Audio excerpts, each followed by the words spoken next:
It's Rashad Crenshaw back again with another video. Welcome to Frontier. And the Twitter files regarding Trump's removal from Twitter have surfaced thanks to Elon Musk. So as you guys remember, Twitter has been acquired by Elon Musk. He purchased Twitter and now he is in possession of everything regarding Twitter. All the information, all the bans, all the account statuses, Elon Musk is in possession.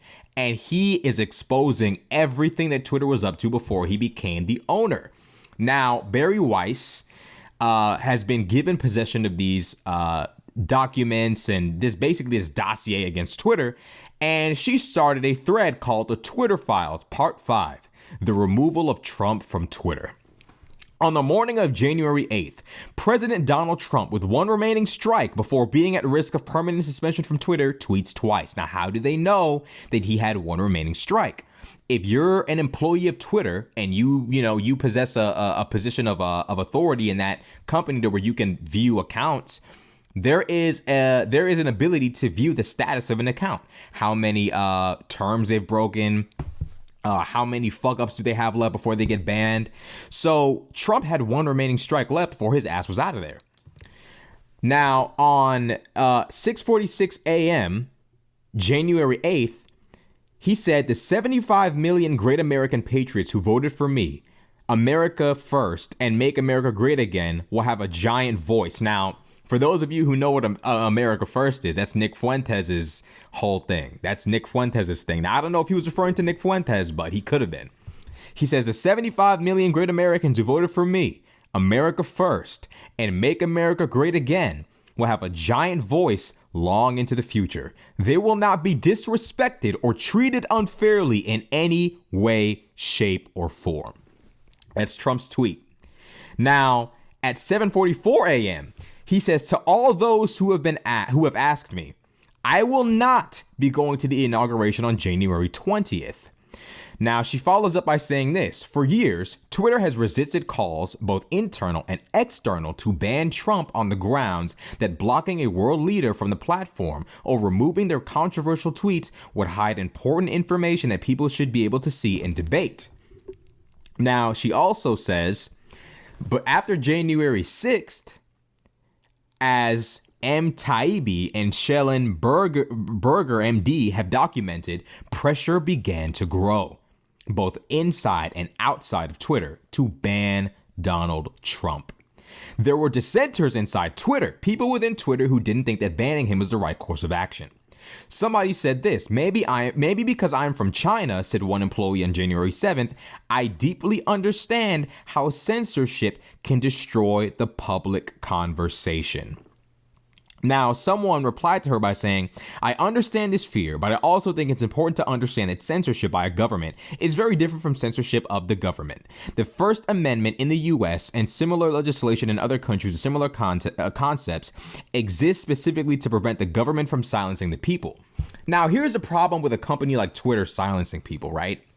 The problem is that Twitter is very, very, very picky and choosy about who they will or won't silence. And we're going to get into that in a few minutes because trust me, they got the receipts. Now, what follows up is this. She says, we have to do the right. And a Twitter employee follows up by saying, we have to do the right thing and ban this account, said one staffer. It's pretty obvious he's going to try and thread the needle of incitement without violating the rules. Now, what does that even mean? Is Trump talking to is Trump speaking to the people that voted for him and hyping them up and saying, hey, look, we're gonna make America great again. We can't be stopped. Can't nobody touch us. If he's speaking to his constituency in a manner that's amping them up, not necessarily in a form of violence, but saying, hey, look, MAGA, America first, we about to turn up. Is that really threading the needle of incitement of violence? Or are you just looking for the excuse you need to ban this nigga? Now, mind you, I'm a liberal. I'm not a conservative. I'm not a Republican. But it's unbelievably clear to me that these Twitter employees are looking. They're looking for the easiest, the quickest excuse to delete the shit out this old ass nigga, Trump. It's just obvious to me. Do you not see it? I see it. The thread the needle. Get the fuck out of here. Get the absolute fuck out of here. Now, somebody said this. A Twitter employee by the name of Navaroli would testify to the House of Representatives January 6th committee.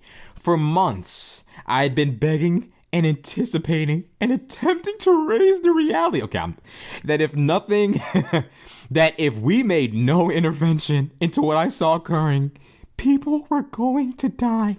Now, look, did people die? Yeah. She wasn't wrong. People did die, you know. Ashley Babbitt did die. There were a few Trump supporters that did in fact die that day, and there was a cop that died that day as well.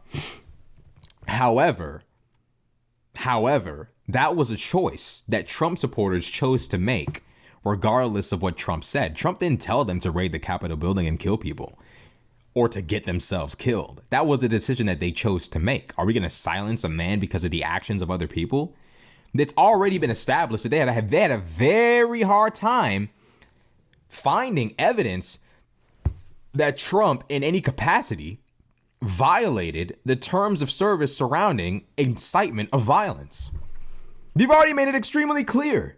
So it's like you're looking to use the actions of his supporters, which were ghastly and just retarded. The January 6th thing was disgusting and embarrassing. But you're trying to use the actions of his supporters as a way to say, well, you know, we felt like people were going to die. Based on what? You didn't know. No one anticipated January 6th. Nobody. None of Trump's tweets could have fucking foretold what was going to happen that day. No one fucking knew. Nobody. Besides the people who were planning to fucking go there. No one knew that people were going to die. So this narrative of we had to do something because people were going, like, get the fuck out of here. Get the absolute fuck out of here. Next, Twitter's safety team decides that Trump's 7:44 a.m. Eastern Time tweet is also not in violation. They're unequivocal. It's a clear non-violation. It's just to say that he's not attending the inauguration. So they're looking for something against this guy. So she says this: to understand Twitter's decision to ban Trump, we must consider how Twitter deals with other heads of state and political leaders, including Iran, Nigeria, and Ethiopia. Remember when I said remember when I told you that they're not treating Trump the same way they're treating other leaders? We're going to get into that. In June 2019, Iran's Ayatollah Ali Khamenei tweeted, #Israel is a malignant, however you pronunciate it, cancerous tumor in the West Asian region that has to be removed and eradicated. It is possible and it will happen. Twitter neither deleted the tweet or banned the Ayatollah. Now, we all know why this happened. Look, I'm a liberal. I'm all about black rights. I'm all about minority rights. I'm all about treating minorities equally, minority representation. I'm all about it. But let's just admit the elephant in the room. Twitter feels more comfortable banning and deleting white people, Christian people, American citizens, anything in the realm that they believe to be men as well. If you fit the realm of like privilege or like anything that they can say is privileged or just anything in that realm, it's safe to ban you. But if you're a minority, if you're brown, if you're from another country, if you're from another religion, they're a lot more hesitant to touch you because they don't want to give off the image that they're racist. Let's just tell the truth. Look, you can say whatever you want, but let's remove no matter how you feel about Trump, we do have to be objective here. This person called for the extermination of Israel, not the deposition, not the extermination. He's calling for fucking genocide. And he wasn't removed from Twitter. And this guy is the leader of Iran. What more do you fucking want? What more do you want? Like, what more does it take? Like, what does he have to do? Actually do it? Like, if the issue here is the incitement of violence, what more evidence do you need? But this is the kind of bullshit we're talking about here. And it gets worse, or it gets better. In October 2020, the former Malaysian prime minister said it was a right for Muslims to kill millions of French people. Twitter deleted his tweet for glorifying violence, but he remains on the platform. The tweet below was taken from the Wayback Machine. So apparently Twitter has some sort of tool they can use to call forth tweets from the ether. Muhammadu Buhari, never heard a U at the end of Muhammad, but apparently Muhammadu Buhari, the president of Nigeria, incited violence against pro-Biafra groups. Those of us in the field for 30 months who went through the war, he wrote, will treat them in the language they understand. Twitter deleted the tweet but didn't ban Buhari. So, Twitter executives did ban Trump, even though key staffers said that Trump had not incited violence, not even in a coded way.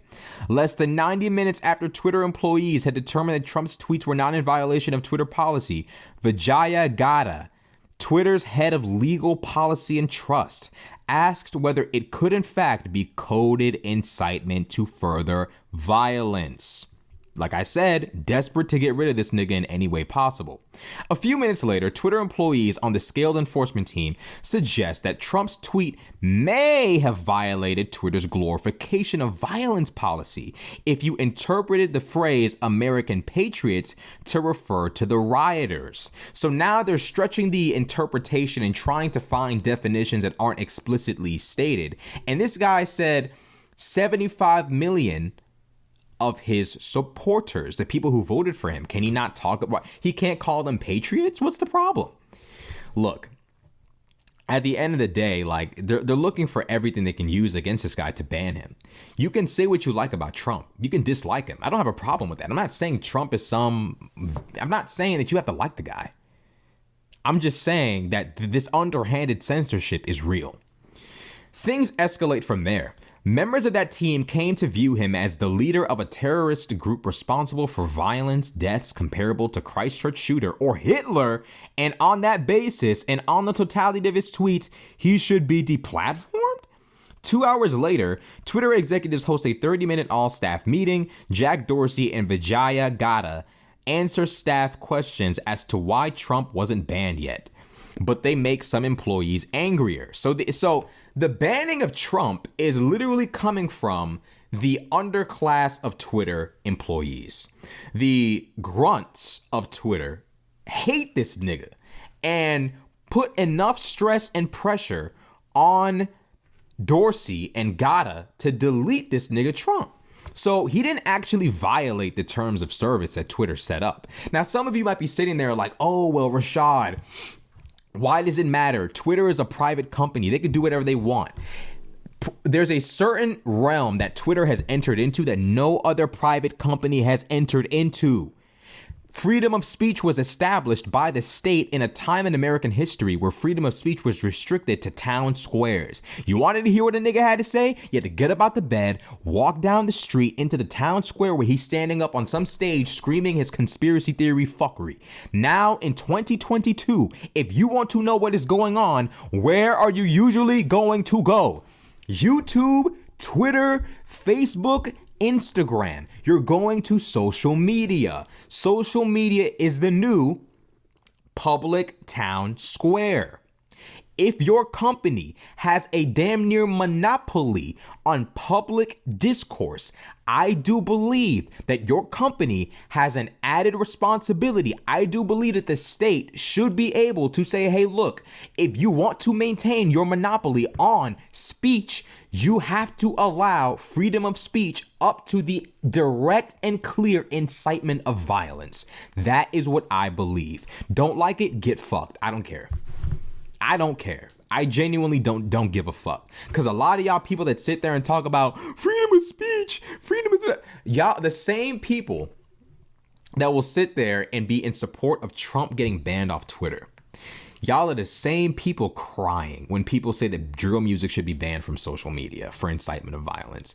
Then y'all turn around and talk about, well, freedom of speech, freedom of expression. Pick one, nigga. You got these niggas blatantly saying we killing, smoking on the ops, threatening the ops that are still alive, and y'all want them to be able to continue to spew their bullshit. But Trump, though, Trump's freedom of speech is questionable, and that doesn't matter. Lord have fucking mercy on our souls, bro. All in all, Twitter has been exposed.